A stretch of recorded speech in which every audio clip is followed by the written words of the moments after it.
Hey welcome back to our channel easy English by EPS. চলো আমরা কয়েকটা vocabulary জেনে নিই, যেগুলো কিন্তু আমরা আমাদের ডেইলি সেন্টেন্সে ইউজ করলে আমরা অনেক বেশি ফ্লুয়েন্ট হয়ে যেতে পারবো।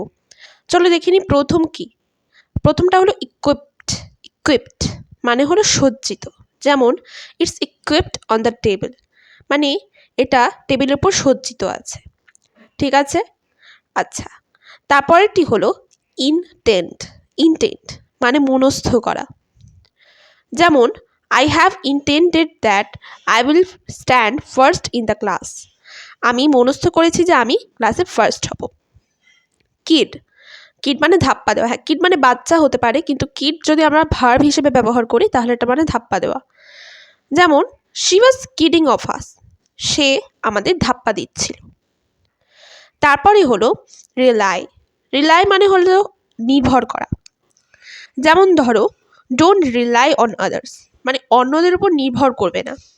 তাহলে এই ক্ষেত্রে আমরা এটাকে রিলাই হিসেবে ব্যবহার করতে পারছি। তারপর হলো কোলাইড, এর মানে হলো ধাক্কা লাগা। যেমন সাডেনলি শি কোলাইডেড উইথ এ ওয়াল, হঠাৎ করে সে একটা দেয়ালের সাথে ধাক্কা খেল। তারপরে হলো ইরাডিকেট, মানে হলো দূর করা। যেমন we need a glass of water to eradicate the dirt, আমাদের এক গ্লাস জল দরকার এই ময়লাটা পরিষ্কার করার জন্য। আচ্ছা, এর পরেরটি কোনটা? পোর। পোর এর মানে হলো ঢালা। যেমন the water was poured by me, মানে জলটি আমার দ্বারা ঢালা হচ্ছিল। এটা কিন্তু আমি প্যাসিভে লিখেছি। প্যাসিভ কি মানে ভয়েস কি সেটা আমি পরবর্তী ভিডিওতে অবশ্যই জানাবো। কন্টেন্টেড মানে খুশি এবং সন্তুষ্ট। যেমন my grandfather was contented for my birthday, আমার গ্র্যান্ডফাদার আমার বার্থডে নিয়ে খুব খুশি এবং সন্তুষ্ট ছিলেন। হপ মানে খোঁড়ানো, মানে এক পায়ে চলা। হি ওয়াজ হপিং ফর হিজ অ্যাক্সিডেন্ট, সে তার অ্যাক্সিডেন্টের জন্য খোঁড়াচ্ছিল, খুঁড়ে খুঁড়ে হাঁটছিল। ডিমোলিশ। ডিমোলিশ মানে হলো ধ্বংস করা।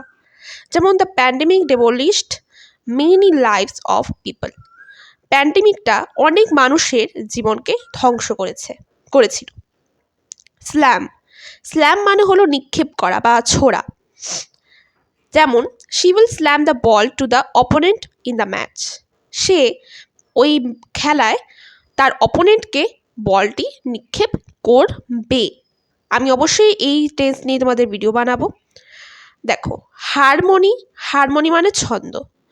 যেমন she like to dance with the harmony of tabla, সে তবলার হারমোনিতে বা ছন্দে নাচতে ভালোবাসে। ইনভ্যাশন। ইনভ্যাশন মানে আক্রমণ।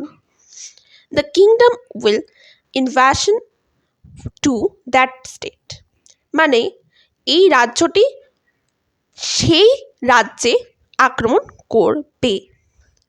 রেন্ডারেড। রেন্ডারেড মানে অনুষ্ঠিত।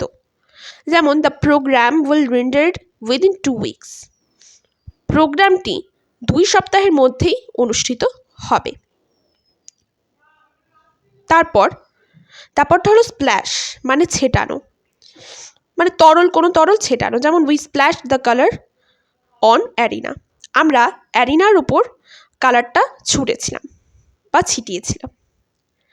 আমাদের কিন্তু স্পিকিং মানে বলা, লেখা এবং শোনাটা এর সাথে করতে হবে, যাতে আমরা খুব ভালো করে এগুলো প্র্যাকটিস করতে পারি। আর তোমাদের আরও ভালো প্র্যাকটিসের জন্য আমি তোমাদের এই ভিডিও শেষে এই কয়েকটা 4টে সেন্টেন্স দিয়েছি, এর মধ্যে ব্ল্যাঙ্কগুলোকে তোমাদের ফিল করতে হবে। এবং যদি তোমাদের ভিডিওটা ভালো লেগে থাকে তাহলে অবশ্যই ভিডিওটি লাইক করবে, শেয়ার করবে এবং থ্যাঙ্কস ফর ওয়াচিং।